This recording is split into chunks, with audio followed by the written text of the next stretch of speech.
and every soul can call it home. The innermost project, venture into the hidden part, where dreams ignite within the heart. Through shadows and the bright refrain, together we rise, forever insane. The innermost with care joy.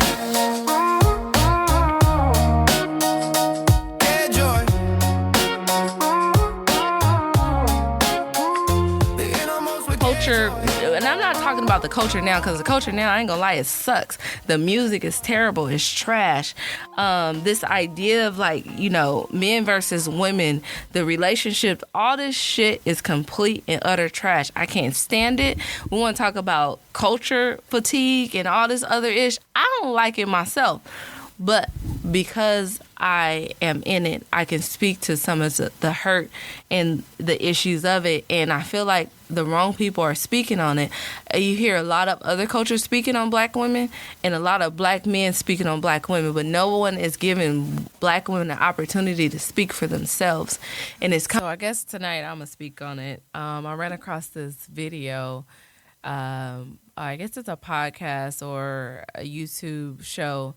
About it's this guy, the host name is Anton Daniels, and it's like this platform where he had about 9 other sisters on there just talking about different topics and things like that. So, I mean, I get that this is like hot topic right now. I don't usually, you know, get into or subscribe to this type of thinking because sometimes I feel like it's too many opinions going on in social media and everybody just kind of want to give their point of view without taking a real psychological, social deep dive into the root of things. It's more of just like opinion based and just like, you know, a cat fight, or in this case, cat and dog fight back and forth between the culture. But I'm gonna go ahead and get into a couple of things and share my opinion for the most part. And like nobody's gonna bother you. We don't want to hear about your how many baby daddies you got at home. And we don't want to hear about how many dogs you have. Your dog. And then on top, let me finish. No. See, now the real hold on. See, the real you is coming out. No, I'm not hiding anything. To go around, let me finish. No, hold on. The real you is coming out now. You don't want to hear about your dog. Fuck you. Now. No.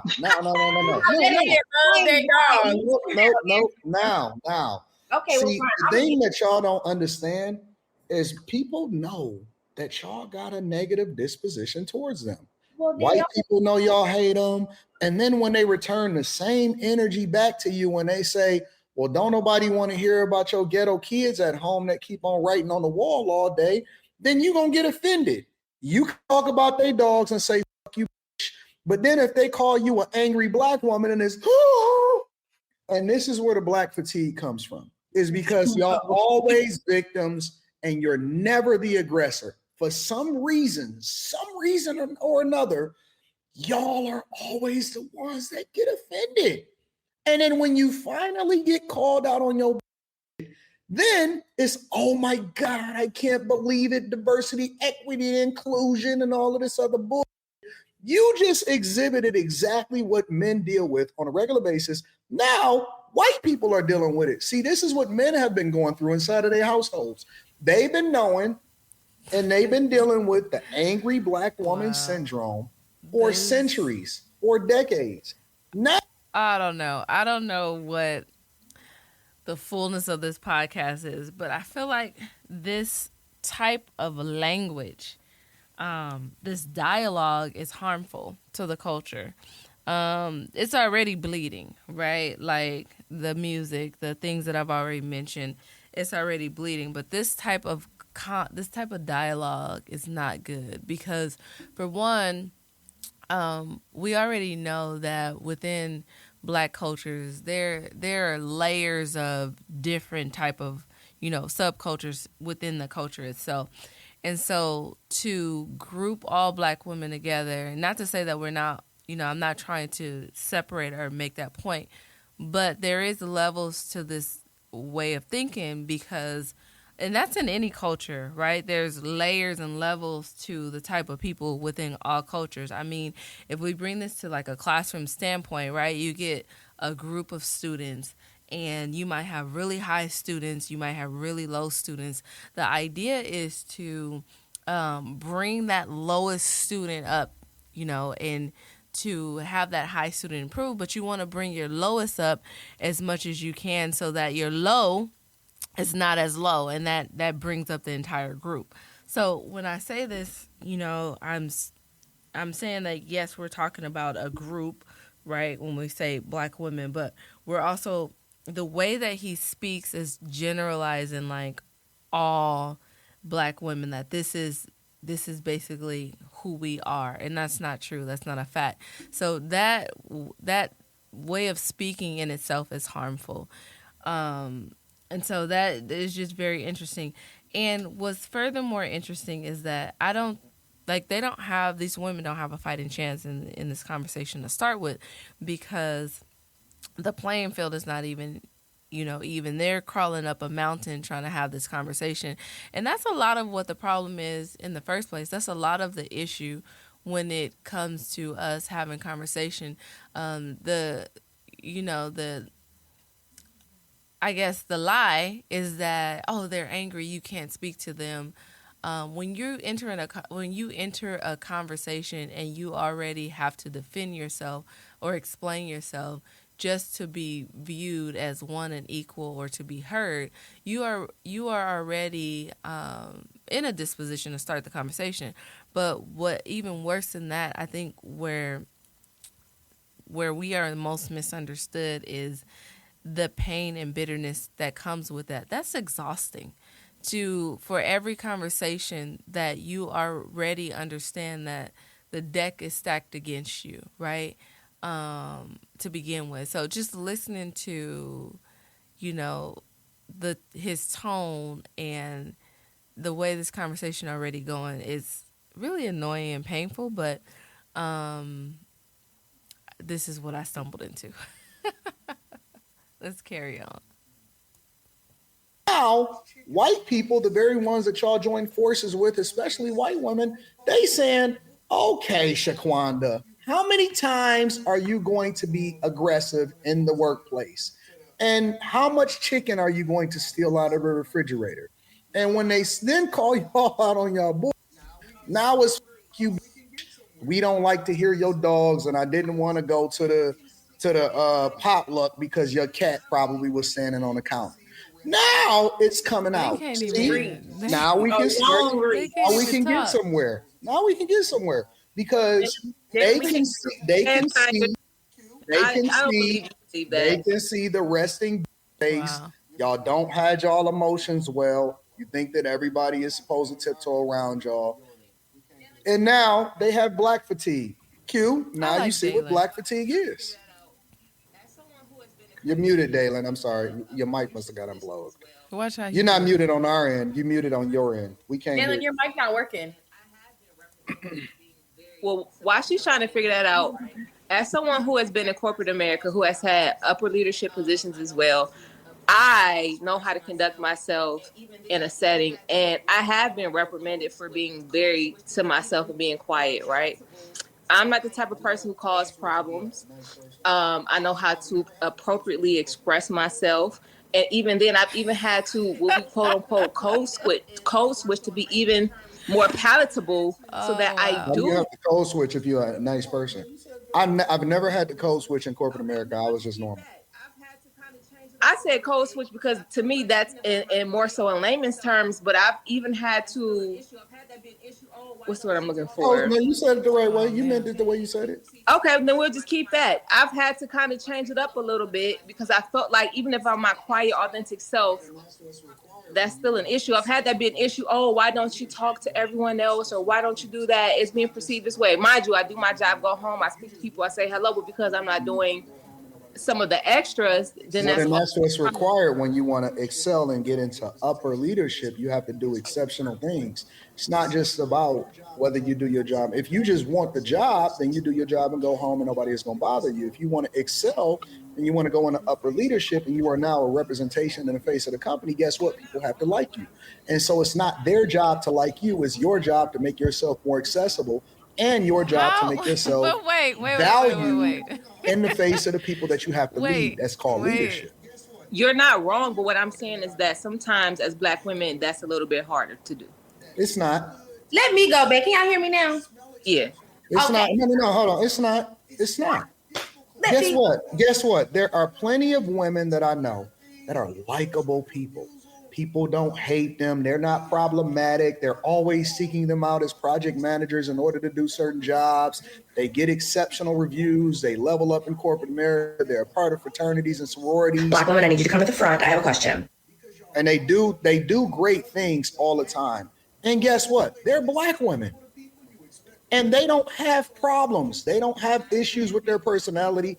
They don't have to go in and make things difficult. They are very much exceptional. They are very high in whatever their respective careers are. They network effectively. People like them and men love them. Yo, hold on. It's so funny to me how women who have the ultimate trump card in life, you guys literally have privilege in corporate America. All you got to do is be pretty, smile, do your job, and be likable. For some reason, y'all fuck that up too. How? I'm trying to tell. Listen, men love promoting women that look good, take care of themselves, smell exceptional, and get along with people. It's not difficult. You guys get front of the line. You get to take care of things. You get the first right of refusal, all of that. We have, and y'all got laws. Well, y'all previously had laws that promoted, that encourage promotion and all of this stuff.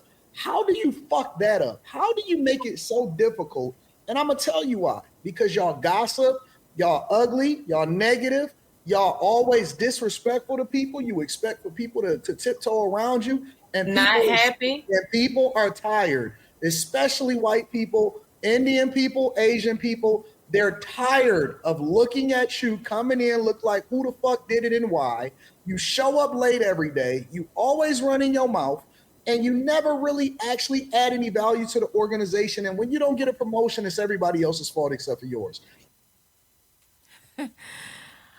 Okay, so there's a lot that is problematic about this conversation until I don't even have the time or the desire to break it down because there's layers of there's a lot going on with this conversation. And he is speaking to speaking to a group and speaking from an overall perspective. And he has his own.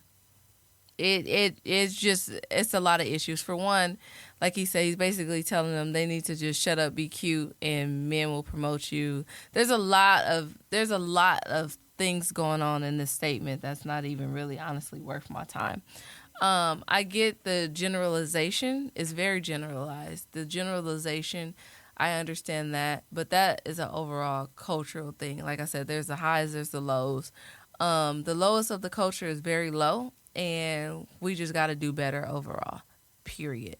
But for him to generalize like Black women, period, that's dangerous and damaging to the culture. For him, even when she mentioned like code switching and all the things, I feel like I just want to take this conversation somewhere else, because the conversation that they're having is just lacking. It's lacking a lot. But here's the thing. But this is a very popular and controversial and ongoing, like, heated topic. And the thing about it is, Black women are expected to do and to be so much. And with that comes a lot of insecurities. It comes a lot of work. There's so much that comes with that territory. And Black women are often misunderstood. They are often not heard. They're often not well taken care of in so many aspects. And with that comes a territory of, as people want to say, aggressive, whatever the case may be. I have a whole case for that in itself. But here's some of my earlier emotions towards when I very first heard this before I started to play it on the podcast. I haven't listened to the entire thing, but here are my earlier emotions on that.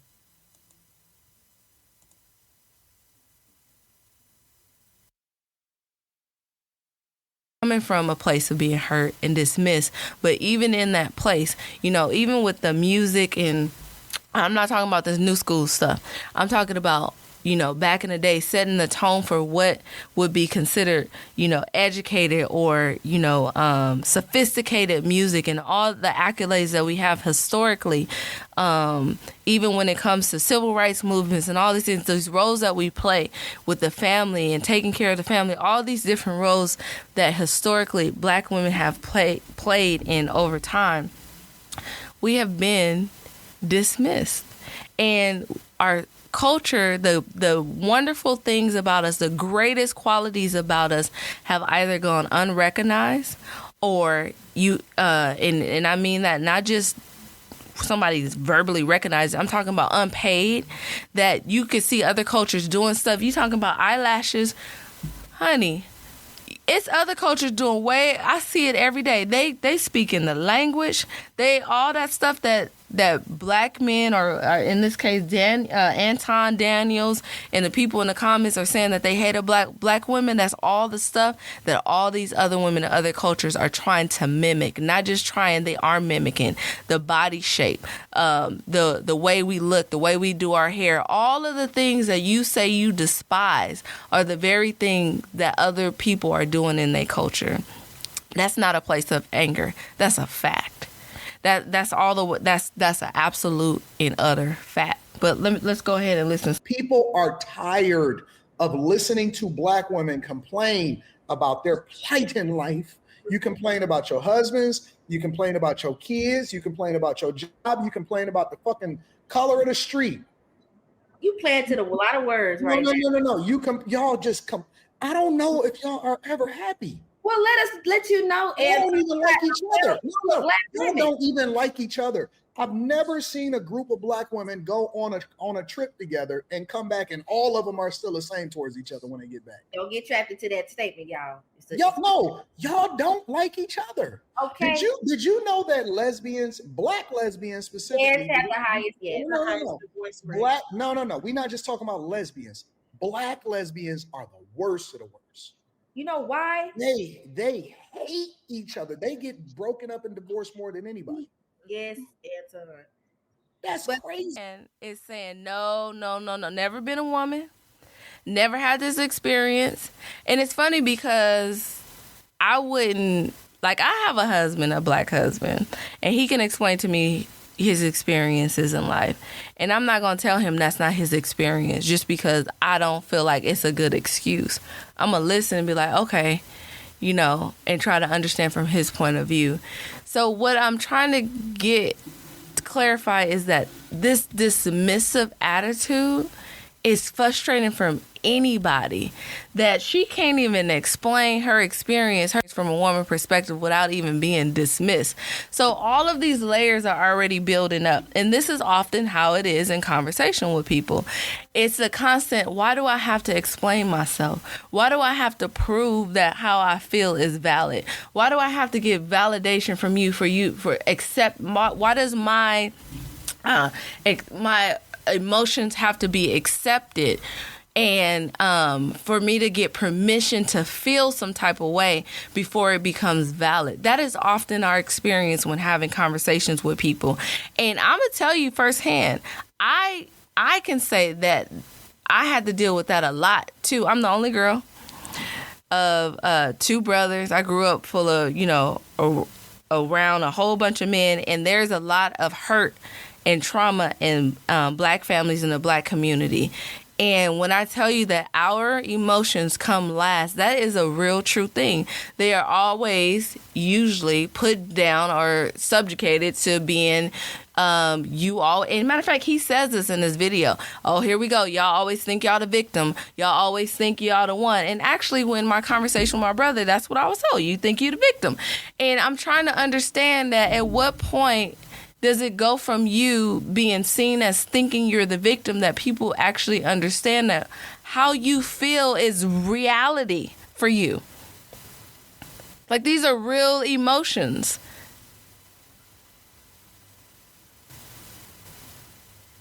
It's acceptable when anybody else expresses themselves. So with any person that if you are continuously dismissed, but yet your ideas are being used in the workplace. I talk to many professional women, experience my own experiences. Your ideas are being used in the workplace, but yet you yourself are being dismissed as if you're not educated enough, good enough, or etc. Now, do you hear how actively my voice is raising? It's becoming more strong and speaking faster. That is called, people take that as, oh, she's getting mad, she's getting an attitude. Guys, you are provoking the black woman to this because she is having to scrape and scrap to show you, listen, I'm here, I'm hurt, I'm trying to explain to you how I feel. And it's crazy because this is like being videoed and they're on here like trying to explain it, and everybody, it seems like, is missing the point. I like this Dalen lady. I really do.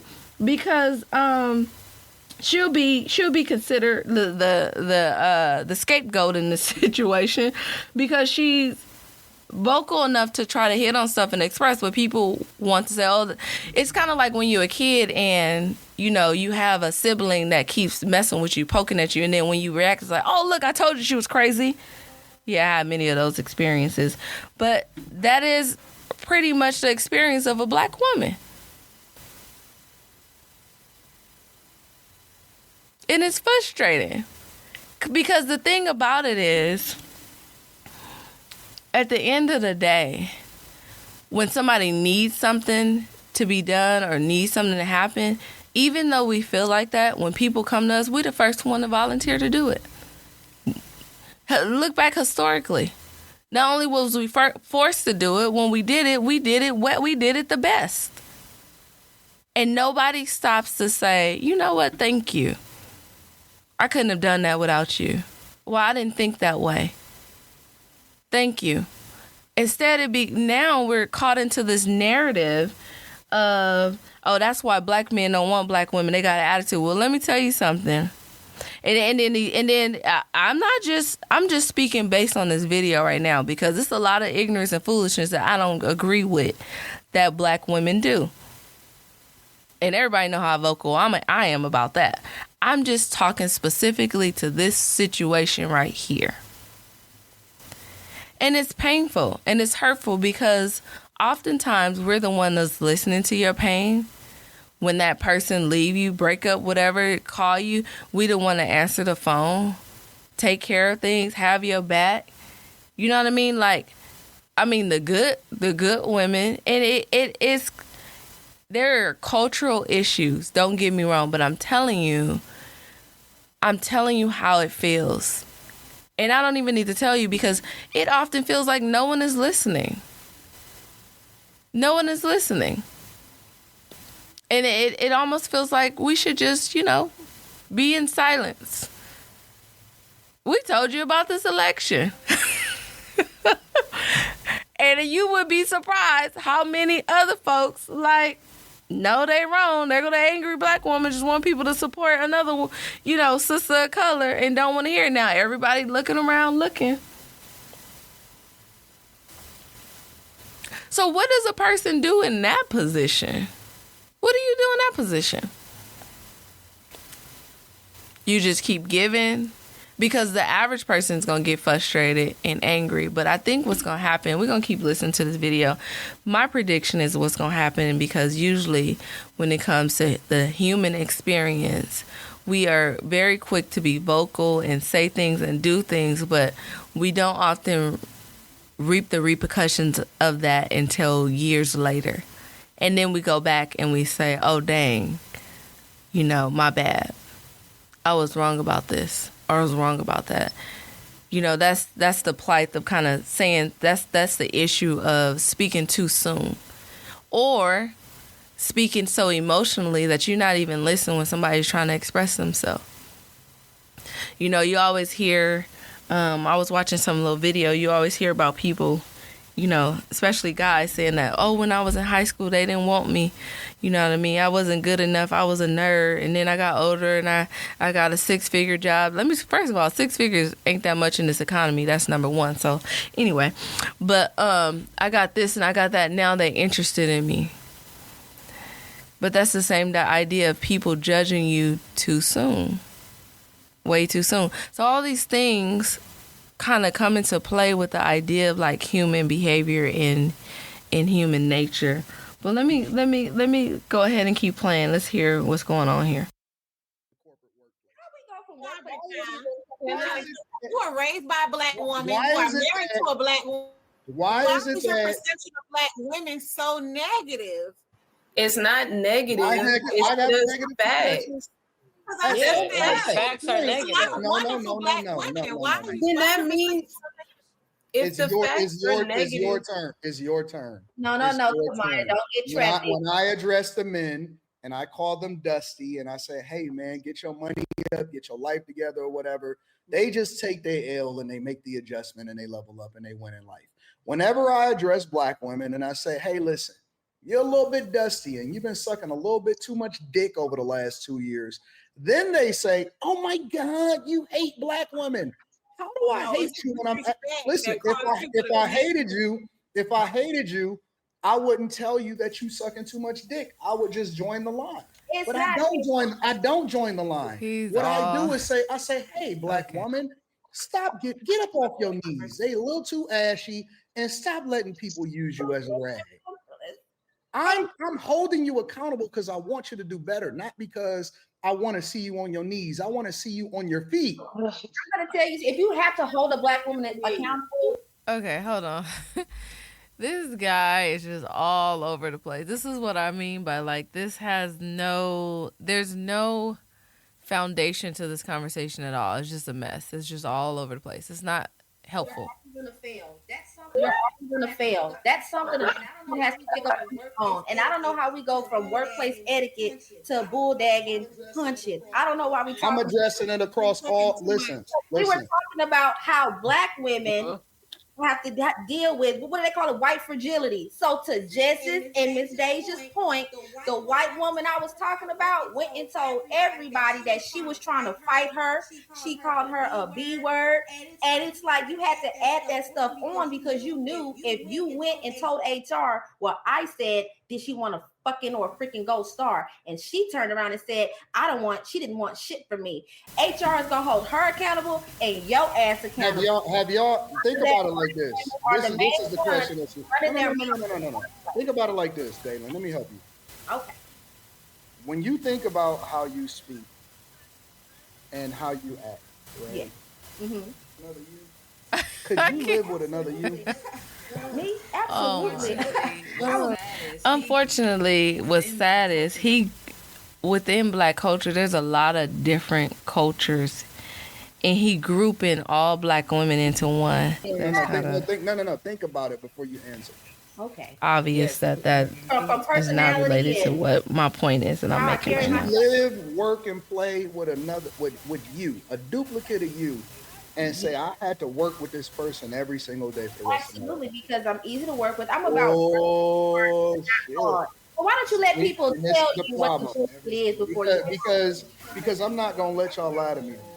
I don't need to lie about my professional work history. That's one of the main. This is why black women thrive. Because they know how to. What happens when you call you a stupid bitch with a dog? But that's the thing. I would never call you. First of all, we're not talking about our dogs. We're not talking about our men. Okay. No, you just said it to me. I don't even know what's going on at this point. This is crazy. All right, this is too much. I had enough. I don't know. All right, at this point, y'all gonna have to get on here and watch this yourself because I feel like this is kind of a waste of my time and a waste of my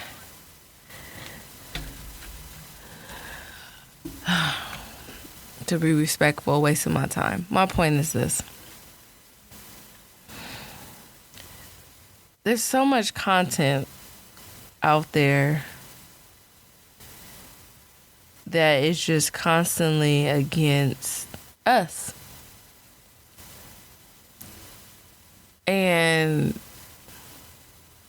I'll say for the core of us who are holding down those teachings and ideas of,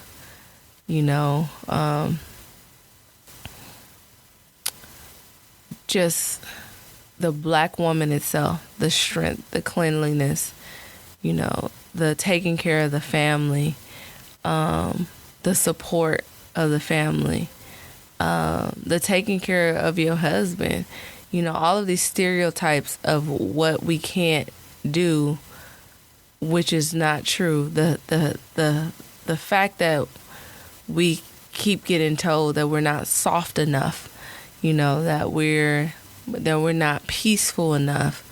And it's funny because when it comes from an animal culture, right? When it comes from an animal culture, people can understand that a battered animal is going to act in defense, right? I have a Belgian Malinois, and he's so calm. He's such a family dog. He's so loving, right? But if you wrong him, your life is on the line immediately, okay? But that's his nature. That's why they are military police dogs, protective dogs. That is the nature. That's his pedigree, right? That's what you love him for. You love him because he can be just as loving, but you also know that you could sleep outside at night and nobody, without you knowing it or without any type of consequence, is going to walk up on you.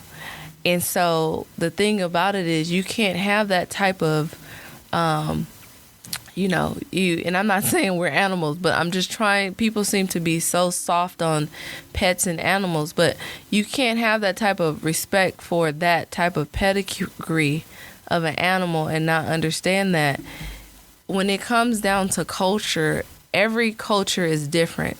And culturally and historically, black women have had to be the strength of the family. Let that sink in.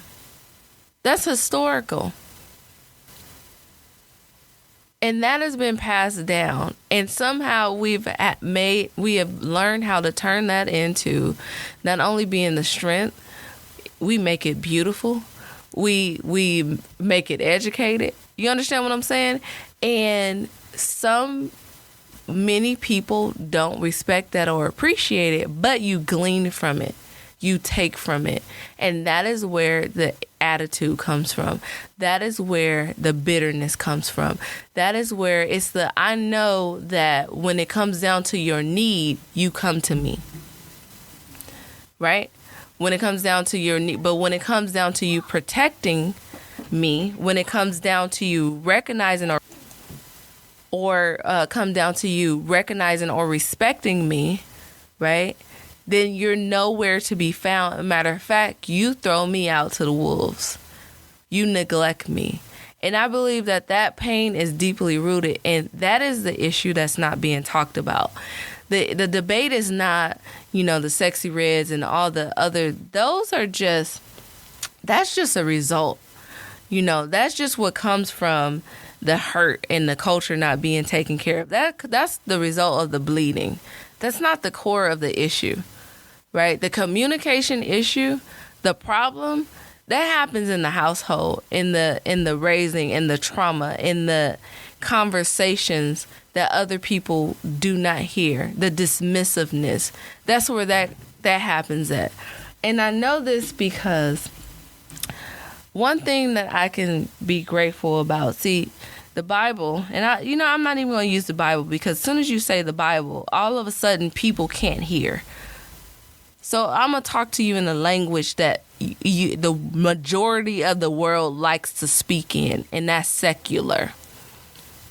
And somehow it still relates to the word, but y'all ain't figured that out yet. Is this: you know people based on their life. Say it again. Based on their life, the results, their relationships with people, the results of their life. That's how you know a person. And I will tell you this, that the majority of the people waving these flags and singing these songs, that black women are angry, black women ain't shit, that women are this, that. You don't have to defend. You look at their life. You look at their relationships. You look at their experiences. You look at their consistency. I've had my whole entire character put on display, talked about, and ripped at. But then I had to pray and I had to ask my, like, girl, look at your life. And one thing that, as much as people can, spew their own perspective, when you look at my life, you have to say, oh, she's consistent. This has been consistent the whole time around. And my gratefulness, and I asked the Lord, me and my husband just made 18 years, September 14th. I pray that the Lord would continue to bless us so that we can have the experiences that, my grandparents had, which was to be with each other and literally until death did them part. That's the legacy. And what I feel blessed about is me and my husband got married at 19 years old. And I have people say, girl, what's wrong with you getting married that young? And those same people, not married, not in a relationship, don't have kids. To each his own. But what I want to say is that in that time, what I'm most grateful about, that wasn't just 19 years. Was it 18 years? 18 years. Right? We've been together 20, married 18. That it wasn't just 18 years of sitting on our hands, sitting on our ass, or anything like that. We're talking 18 years of growth. We're talking 18 years of going to the drawing board time and time again, trying to figure out what is it about me, or where within myself do I need to heal? What traumas do I need to address? What is it that I need to do so that I can be a better version of this black man or black woman? Now, this part necessarily don't have anything to do with race, but since we're talking we're talking about this battlefield of culture and this whole thing of, everything versus black women, what is it about us that we need to change so that we can be better? And that has been our greatest experience and accomplishment, because what we were able to learn over the years, and I'm not going to say what we learned, but a few things, because there's so much that we were able to learn over the years, that yes, a lot of our issues with each other and our perspectives were based on not just trauma, but experiences and based on culture. And we had to really work to pull that back to figure out, okay, what parts of us are really us? And a lot of it, to be honest with you, came with having to just be us and remove that lingering pressure, and step away from the pressure that can come from the families that you're from. The people who have demands and expectations of you. And when you really get down to learning yourself and finding, peace within, you start to grow in leaps and bounds. For us, that always starts at the core, and that's our belief. And that's been a blessing. It trips us out because we have these conversations, because you see, we laugh at the Instagram stories and all the bullshit on there. Like, women want a 6-figure man and they want to buy this and that. I have a 6-figure man. Have had one. Matter of fact, I stayed at home and raised my kids. Having those things does not define who you are as a person. It does not make your life wonderful. You know what changes your life? Your mindset and your perspective. What are you going to do with those opportunities? What are you going to do in those situations? Because seasons happen and life change, and things that you had at one point, you might not have at another point. And what are you going to do in that situation? Are you going to throw your hands up and say, oh, I can't deal with this anymore? Like, what are you yourself made of? So it's hard for me to subscribe to this way of thinking because it's so shallow, right? It's so shallow, and it's painful that this finger keeps getting pointed at black women. You know, I even hear, you know, my sons, I only have sons. My sons and his teenage friends are like, I don't want no black girlfriend. And I'm going to be honest with you. A lot of these, you know, chicks, I'm like, I don't want you with them either. But it's not because of that. Most of this comes down to social economic issues and culture. What are you listening to? People don't even read anymore. And we keep trying to make this a thing of like black women are the issue. I will say black women, a lot of black women are hurt. And there's different levels of hurt. There's bitterness, there's hurt, I'm hurt. I was hurt before my husband even got with me. I had to learn what that hurt was. Layers and years of it that started way before, you know, I was even married.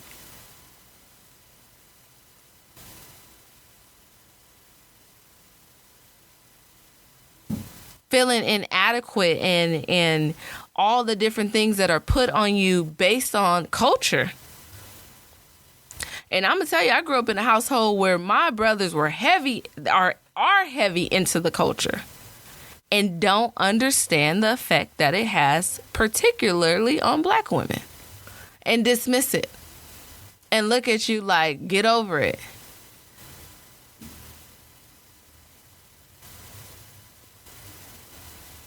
But the coin flip is this. That reflection does not go one way. That reflection goes both ways. So if there's things that black women have to reflect on based on trauma in our culture, trust me, there's a hell of a lot of things that black men have to reflect on. And I'm proud to say that during that time of reflection, not only did I reflect, but my husband stood in the mirror with me and he reflected, and we still reflect. Because although we share the same culture, our personal households and upbringing were different. And those differences, like anything else, can leave you with things that you need to deal with. I just don't understand, why is this blame being placed on us? Because, I mean, it goes all the way down. They say, well, I had a black woman, mama, and I had a this, that, another thing. And, well, why is that hurt being placed on us? Why is the hurt being placed on the black mother? The responsibility. Because any woman should be in a position where they're able to be soft. Why was that black woman in a position where she had to be tough and hard and bitter? Well, she didn't have to be bitter, but that was a result of her being tough and hard. What put her in that position?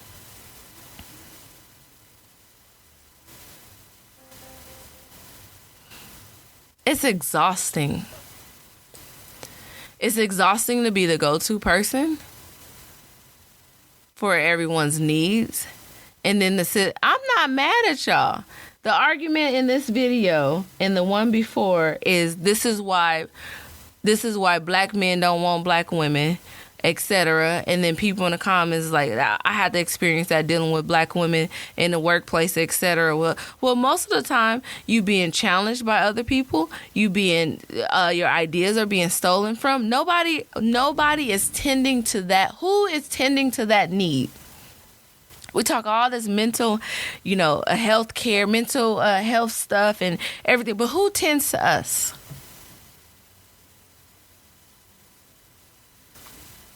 Instead, there are some that tend. I'm telling you, I got a hell of a black man, and I know some. There are some that say that's not your problem. There isn't enough. You know how I know there isn't enough? Because even my husband is tired of the bullshit. Is tired of us having to take the brunt of the problem. Because it's easier to walk away and point your finger to stand there and say, you know what am I doing to help change this narrative? Because as I just said, most of the people talking the most shit, when you get your knees in the mud, you crawl to a black woman to help fix that problem. Or to soothe your nerve. But when your knees get out the mud, you don't say thank you. That's the bare minimum. What about the protection? Instead, we get labeled as crazy, angry, bitter, something wrong with us, and then you go spread that narrative to other cultures. And then other cultures start to see us that way. And then what do people do when people see them the way that they say they are? Oh, that dog bite. Well, shit, you keep poking at him, hell yeah, it's gonna bite. My dog bites too. But he's not in an environment where he has to bite. So you know what he doing? Chilling. Anywhere in my house.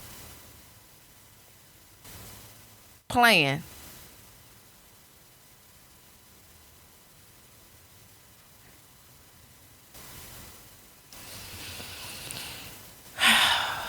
You know what?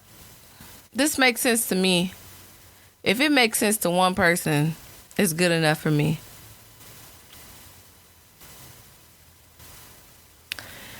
At the end of the day,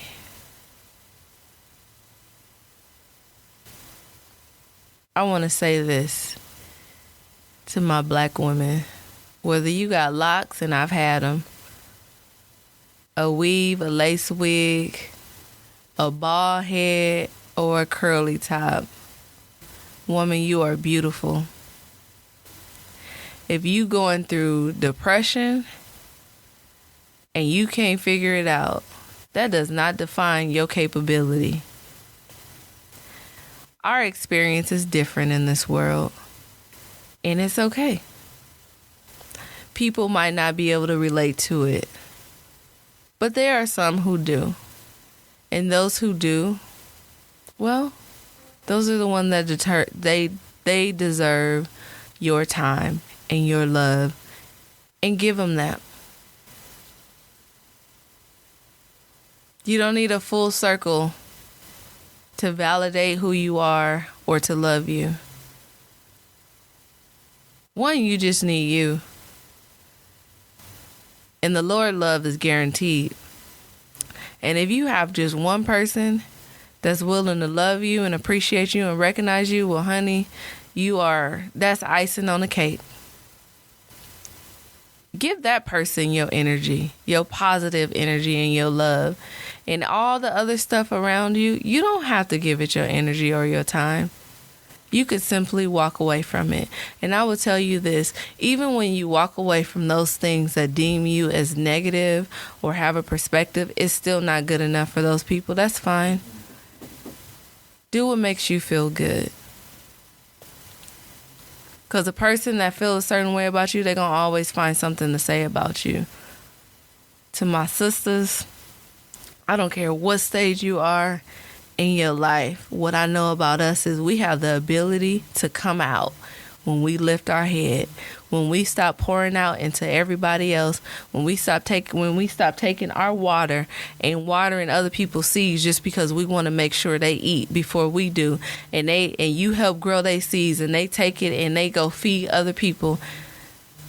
We are now in a season that we need to water our own garden. Keep your water for you and yours. Take care of those things that make you feel good. Take care of those people who always been there for you in your space. And it might be few and far in between. But they're worth it. And you're worth it. I can't guarantee another recording because that's just where I am in my life.